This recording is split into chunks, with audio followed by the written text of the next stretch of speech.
Hi, I'm Dearborn City Council President Pro Tem Leslie Herrick, and I'd like to welcome you to this edition of Council in the Community.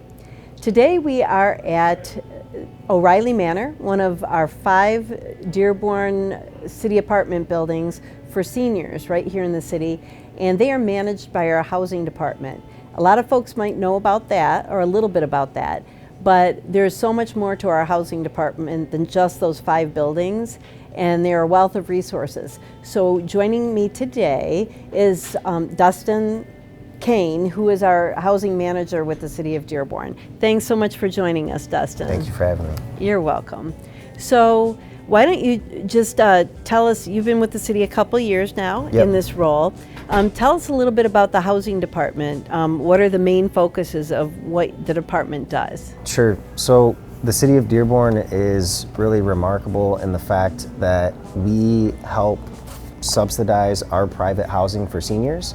Being able to offer that to senior residents, anyone over 55, has been a really big deal, especially in Wayne County when we know that there's a deficit of housing. Right now, just for like a statewide perspective, there is a deficit of around 160,000 units across the state of affordable housing. So for the city of Dearborn to be able to provide over 350 affordable housing units for seniors is really important, especially as we continue to see that the number of older adults are on the rise, experiencing homelessness or housing insecurity. So we have 2 programs. The city owns 2 buildings. This apartment, 22077 Beach Street, O'Reilly Manor. And then on the other side of town, on the east end, 5500 Calhoun, Serenity Manor. We also have 3 federal buildings, Sisson Manor, Kennedy Plaza, and Townsend Towers. 333 units of low-income public housing, which are applicable for anyone over 55, or if you have a disability, if you could verify that, you are also able to stay and apply for those programs. So there's no age limit if you have that disability as well. But so a lot of different housing options that we offer here in the city. We're working to partner more locally too at the regional level to see what we could do as far as addressing that deficit of affordable housing. So if someone is in Dearborn, obviously if they're 55 or older, they have a number of options with the apartment buildings that the city operates.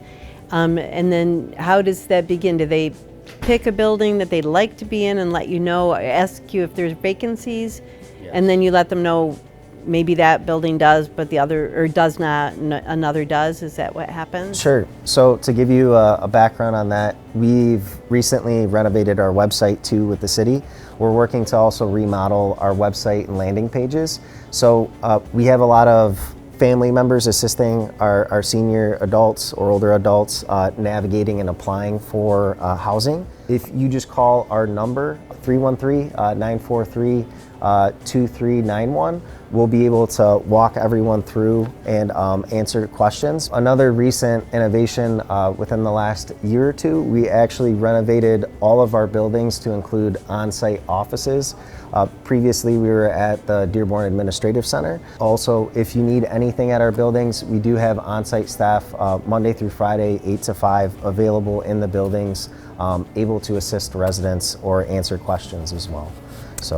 And in each of these buildings, there are activities for the folks that live there as well to socialize and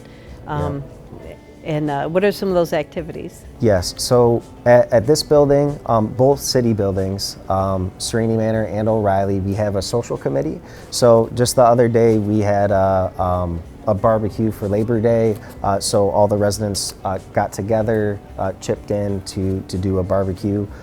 We also have a counselor with all our programs to provide assistance if it's someone needs a live-in aid or housekeeping assistance or transportation or connections to get back over to our community center to do activities there, because there are a lot of senior activities. At the Ford Community and Performing Arts Center? Exactly. Yeah. And also kind of help foster that social dynamic too, because we know how important it is for everyone, not only just seniors, just to socialize and build that community, especially in like any apartment complex.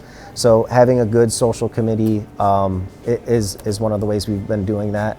We have made significant investments in our senior buildings, but if you don't have an opportunity to visit our senior buildings, I'm glad we're talking about it today, because that has been a point of pride for that we've been able to update a lot of the units as well as the shared spaces. So thank you so much, Dustin, for joining us today and talking about the housing department. I've learned a lot, and I suspect others have as well. Please continue the good work. You've got a great team in place, and you're doing all kinds of terrific things that benefit our residents and our whole community. Yeah, well, thank you so much. Thank you for joining us for this edition of Council in the Community. I'm Councilwoman Leslie Herrick, and I look forward to seeing you next time.